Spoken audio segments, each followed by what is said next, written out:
The University of Lagos campus was alive that evening. The sun dipped low, painting the sky in gold and orange as students hurried to hostels, some laughing, others quarreling, while music blasted from a nearby hall. Chinedu had just left the library when it happened.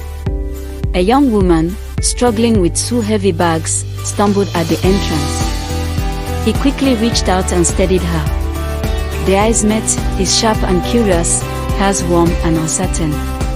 "Thank you," she said softly, her accent smooth, different. "No problem," Chinedu replied, adjusting one of the bags. "You're new here?" She nodded. "Amina. From Kenya. Exchange program." Chinedu smiled. "Welcome to Lagos. You'll get used to the madness, eventually." Weeks turned into months, and the two became inseparable. They studied side by side, shared meals in the crowded cafeteria, and walked together under the dim glow of streetlights. Chinedu introduced her to spicy jollof rice. She taught him to eat ugali with his hands. They laughed, argued, dreamed. But whispers followed them everywhere.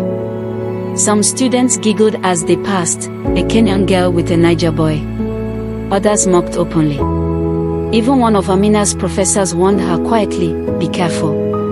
Campus love rarely survives." Chinedu's friends teased him endlessly. "Guy, this one no go last. She go fly back home, you go dey here they chop heartbreak." Yet, when they looked at each other, all the noise faded. One evening, as they sat beneath a tree after class, Amina's phone buzzed. She frowned, reading the long message. Her father's words were sharp, written like commands. "Focus on your studies. Forget this boy. Or come back home." Amina's hands trembled. "He found out," she whispered. Chinedu tried to comfort her, but his own troubles soon surfaced. His mother in Enugu called, insisting he marry the daughter of a family friend once he graduated. "You are my first son," she told him. "You will not disappoint me with this foreign girl." Chinedu was torn between his heart and his mother's expectations.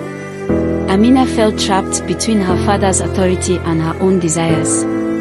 Then came the breaking point.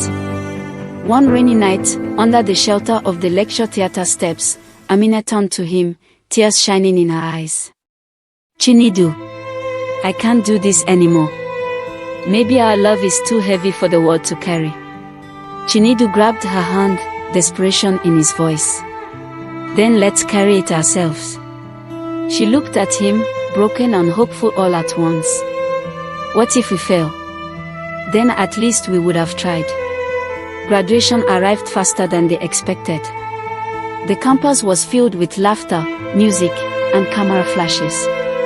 Students threw caps into the sky, celebrating their freedom. But Amina wasn't smiling. She was at the airport, her boarding pass in hand, her suitcase beside her. Every step toward the gate felt heavier than the bags she had carried that first day. Back on campus, Chinedu pushed through the crowd, his eyes wild, searching desperately for her. At the airport, Amina reached the final gate. She turned once more, her eyes filled with tears. At that same moment, Chinedu burst past security, calling out her name with all the strength in his chest. The crowd gasped. Time seemed to stop. Amina froze, her boarding pass trembling in her hand. She could stay. She could leave. The story ends here, with a question hanging in the air. Did she step onto the plane or did she run back into his arms? And so, the question lingers: did she board that plane, or return to his arms? Find out in the next episode, right here on this channel.